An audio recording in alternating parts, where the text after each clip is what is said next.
Hey tubers, Bart coming at you with a mail day. I feel like I've been letting some of this stuff stack up for a while, and I'm overdue for a mail day. But got a good assortment of things here, and two really cool ones that I'm excited to see. We'll start first with just a shout out to the integrity of the hobby and sellers out there of the reputable variety. I had bought this about 2 or so months ago. Got it in, and I shared it on a video, put it up on the wall, and I was looking at it, and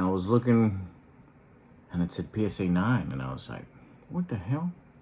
I didn't buy a PSA 9 of that. I bought a 10, so I went back, and I was like, and so the seller had sent me a PSA 9. He sent them in obviously the same because there's one digit away on the PSA serial number. And my mind initially was like, oh, you mofo, you shortchanged me, did this on purpose, you got me. And I'm a month after I received it, dang near. So I was like, but I hit him up, and he said, yeah, it was a mistake. I'll send you the other one. Like, all right, cool. And then I followed up like 5-6 days later, like, what's up with this, because he didn't send a tracking or anything else. And then there was like a vacation that he was on, and I get it, 'tis the season because it was spring break-ish time. And then I went on spring break vacation, and then I was at the end of that, and I was just scrolling through, and I was like, hey, is there any status on this? And it was kind of not a blow off, but a dismissive post or something at the same time, response. And then I waited a little bit, and then I was about ready to just light him up on chat and in the eBay messages or whatever.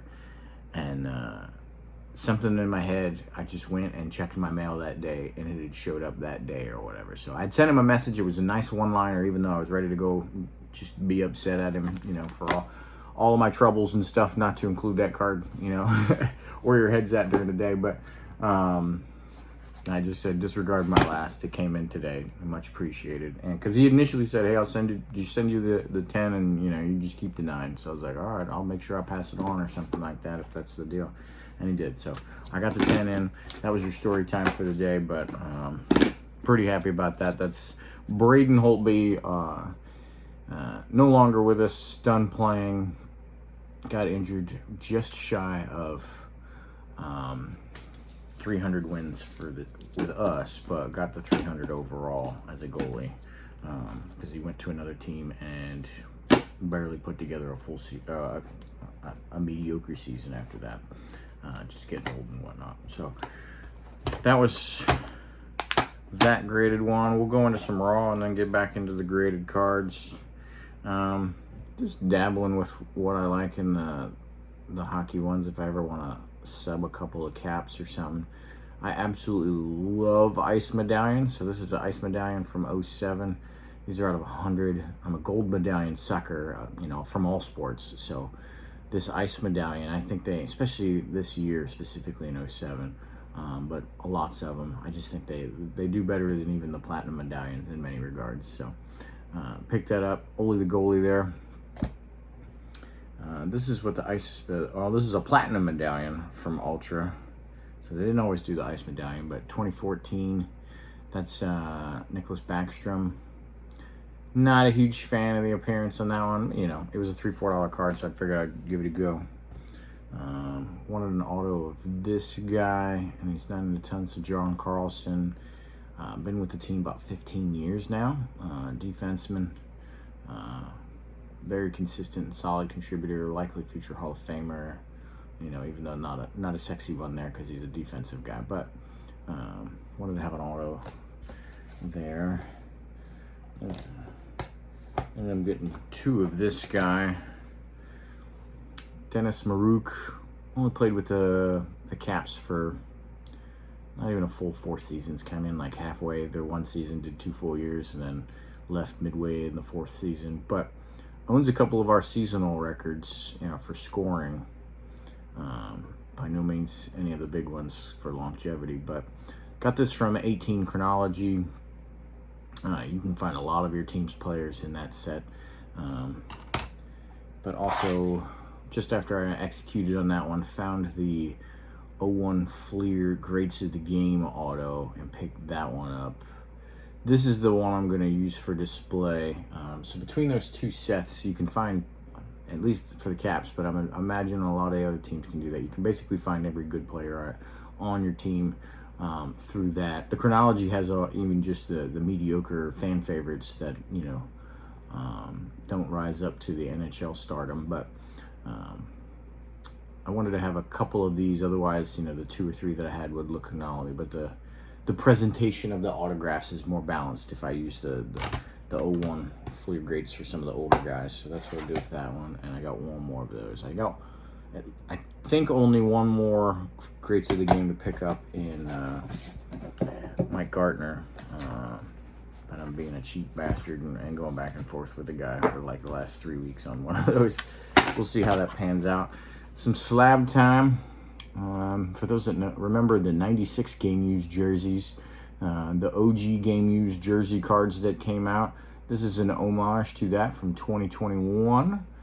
And so I picked up the Ovechkin. It's only a PSA 7, but it's pop 2, 1 higher. So, you know, the best you'll ever get in one of them 96 game used jerseys is a 8. And so it's kind of like somehow the condition kept the same, you know, 25 years later. But I thought that was cool and picked it up. Got this Heritage variation of Soto. Absolutely love Topps Heritage. You know, in another lifetime on another collecting journey, I could have probably made a whole collection just out of Topps Heritage cards and been fully content. They're just absolute beauties. And to me, just demonstrate the purity that is baseball cards. So clean. The images are always great. So happy with that. Maybe slightly out of the box for me, but cruising around, looking at all-timers and things like that. And this guy, James Harden, is going to hit some significant milestones before he's done. As far as scoring, three-pointers, a lot of stuff there. For all-time, you know, lists and stuff like that. And if you look at 09 Topps Chrome, which is the primary rookies of that year, they're only numbered out of 999. The Steph Curry, and any grade is through the roof. And, you know, and James Harden should not be on that level, but somewhat undervalued for what he represents to the all-time lists in basketball. So found a properly priced 8 and picked that up. 9s are 2.5 times the 8, and then, you know, if you ever see a 10, it's otherworldly type of stuff. So out of $9.99, don't normally pick up an 8, but got this James Harden, and pretty happy with that. Another basketball one. Waffled whether a 7 or 8, but this beautiful 7 popped up from 75 Topps. I collect key rookies and stuff, but I have a whole display of key players, non-rookies. And so, and I love looking at those displays. You get some real colorful looking cards and stuff, non-traditional, but of the mainstream players, which is really neat to display. And I try, in as many instances, it's not always successful, but as many instances as I can, to not duplicate sets for players that I get. So I used to have a Kareem in 80 Topps, but I purged it. It was good pose and everything like that. It had everything I was looking for, but at some point I want to get the Larry Bird from that set. So any other cards that look good, I thought this was the only other good looking Kareem, and especially not one that wasn't oversized or something like that. And 71's not bad, I think, but I want a different card than 71 Topps. So settled on this one. I'd been on my want list for about a year or two once I found it. So finally executed on that one. Here's an all-time classic for you baseball cats. Got the 95 Pinnacle Ken Griffey blowing the bubble. Been watching these and searching these for quite some time. There's 3 different versions you could get. It starts with this as the base, and then they have a museum collection, and then they have a artist proof, based on, of course, on rarity, museum collection, and artist proofs go for more. I don't think they add as much to the, like, just aesthetics of the card than their cost does, because I like the cleanness of the picture and the clarity there when you get into those, you know, different foil things and stamps because of its museum collection or artist proof. I thought it kind of detracted a little bit. I still waited a good bit to see if I was really convinced if that was my status or if it was just a bias based on price point or something like that. But the 9s across the board, the price points aren't overly radically different, I guess, enough to deter me. I would have gotten the one I liked the most based on you know, the lack of disparity in cost, I guess. And so I definitely settled on this one. Now the 10, because you get this for less than 100 for sure. I think it's like 85 or 90 or something like that. But a 10 goes for like 500 or well, and then if you get the 10s or artist proofs and museum collections, those start pushing 1,000, I think, or at least 800 or so. So wasn't trying to do that. This is kind of one of those luxury pickups for fun. But you know how they do Mike Payne's, you know, great 300 grid cards of the 80s. I hope somebody does that, whether it's Payne or somebody else does great cards of the 90s, and this should absolutely be in there. And then 2 bigger boys, a little bit, not too crazy, but I'm very happy and excited for these. This is a big upgrade as far as points and grade wise. So first ballot Hall of Famer there, George Blanda.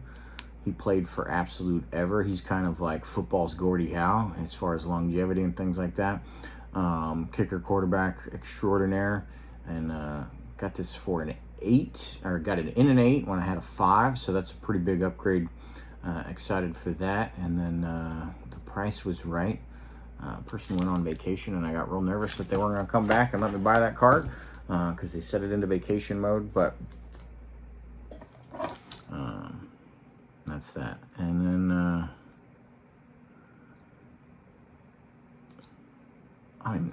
where to start on this one? I almost thought about it so much in my head. I was like, did I do a video on this? There's no way. My first Cracker Jack. Gotta love that, right? Because when as I'm building the collection, there's just certain sets I absolutely want represented. So I always wanted a Cracker Jack. The Hall of Famers are just, you know, through the roof. And if you get them, you know, under a normal collector budget and things like that, they got bullet holes and stuff like that, and you're still, you know, paying what a car cost in the 90s type of thing. So I had a PSA search for this guy saved for, I don't know, the better part of 2 years, I think. Ray Caldwell. And one day this popped up and the price was right, and I was like, I could not believe it. I got super excited. I think I still sent an offer just to save a couple extra bucks. You know how it is. You gotta do what you gotta do. But I was like, if he doesn't accept, I'm hitting buy it now anyway. I just hope he, you know, saves me a couple bucks there. But this guy, infamous story, struck by lightning mid-game. He's one of the best pitchers of his time, strikeouts and things like that, for a shorter era of years, I guess. In the 9th inning, got struck by lightning. He got knocked out cold, laying on the mound. His shortstop got knocked over. The catcher got knocked back and, you know, had to throw his mask off because they used all metal masks back then as the catchers. And, you know, everybody's freaked out or whatever. And when the dust settles and they figured out pitcher's on the mound out cold late in the 9th inning, they finally bring him to. And instead of agreeing to go to the hospital, he says, no, I got a game to finish.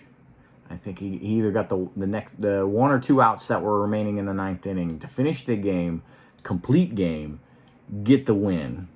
Ridiculous. You know, you can argue he could have been an all-time great. Obviously, if he'd have kept his trajectory, it's a fair argument. But one of those guys, especially in that era, affected by alcoholism and things like that, a la Hack Wilson or something. And so, you know, you don't necessarily know him as well for those big numbers, those longevities, the Hall of Fame statuses and things like that. But I thought that was the coolest story ever when I heard about it a couple years ago. And so I had a PSA search saved for his name, not knowing a Cracker Jack would pop up or anything. And so here it was, here it is.